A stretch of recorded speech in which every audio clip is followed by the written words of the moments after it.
Buen día, chicos. Bueno, este videito es un poquito sencillo, pero en él voy a intentar explicar algo sobre la energía mecánica que no vimos en los Zooms anteriores. Recuerden que tuvimos un Zoom para introducir el tema de los tipos de energía y terminaba con una diapositiva sobre la energía mecánica, en donde concluía que la energía mecánica era la suma de la energía potencial más la energía cinética.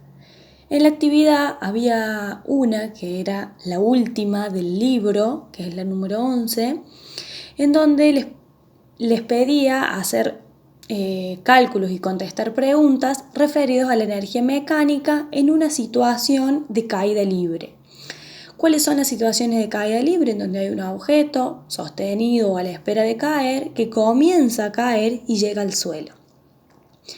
La última pregunta, que fue tal vez la más problemática, decía que había que despreciar, ¿sí?, la fuerza de rozamiento o frotamiento que tenía el objeto a lo largo de la caída. Muchos manifestaron no saber qué era o cómo hacerlo, otros contestaron pero está mal y otros lo hicieron bien. Entonces con este videito voy a intentar reunir lo que por ahí hay que saber para responder ese tipo de preguntas. Está bien si no salió en un primer momento, pero lo que primero tenemos que saber es qué es despreciar en física. Como el verbo lo dice, es no tener en cuenta, es como olvidar, ¿sí?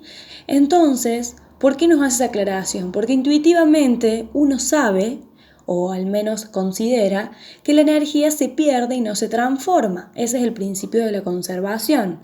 Entonces, a medida que empieza a caer, por ejemplo, el objeto, nosotros sabemos que la energía no se va a perder, pero sí se va a transformar en otra cosa o en otros tipos de energía, y al llegar al final o al piso, muchos me decían que frena, eso es una deformación, y la energía se pierde en sonido o en el mismo choque, y por eso ya no se considera la energía cinética. Eso está bien intuitivamente, por eso la aclaración del ejercicio era despreciar la fuerza de rozamiento y en ese caso la del choque también. Tengo que tener en cuenta solo la energía mecánica. Y la energía mecánica es potencial más cinética y no se pierde. La energía mecánica es igual al inicio que al final. ¿Qué es lo que va cambiando? Van cambiando estos términos. Al inicio, por ejemplo, o en el instante cero, la energía mecánica no es que no está, sino que tiene solo la parte potencial, porque la cinética está, pero en realidad es cero, como bien ustedes justificaban, porque no tiene movimiento. A algunos el cálculo fue erróneo, en este caso hay que solo calcular la energía potencial de ese instante en el que está por caer el objeto y ese es el valor de la energía mecánica. Cuando el objeto empieza a caer, que era, les decía que descendía 5 metros, ahí la energía mecánica se sigue conservando y lo que cambian son los valores de potencial y cinética. La potencial se va a disminuir porque la altura va a ser menor, pero la que va a acrecentarse es la cinética, que en el momento cero no estaba, y en esa altura ya va a tener una velocidad considerable para equilibrar la ecuación.